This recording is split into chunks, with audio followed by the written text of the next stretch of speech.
হাজারের মানলে তো যথেষ্ট চেষ্টা করি। আমরা তো জরিমানা করতেও চাই না। ভালো আছেন? কি প্রতিষ্ঠান বন্ধ করতেছিলেন কেন?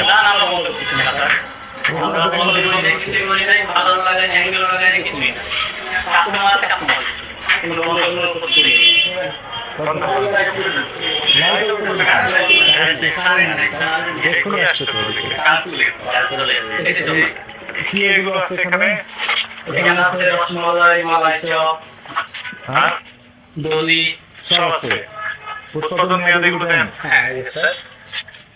উৎপাদন মেয়াদ দেন এগুলো। এই যে 3 সেপ্টেম্বর উৎপাদন তারিখ থেকে 4 দিন সবগুলোতে দেওয়া আছে। এগুলো কি তুলে আবার নতুন ভাবে দেন নাকি? না স্যার।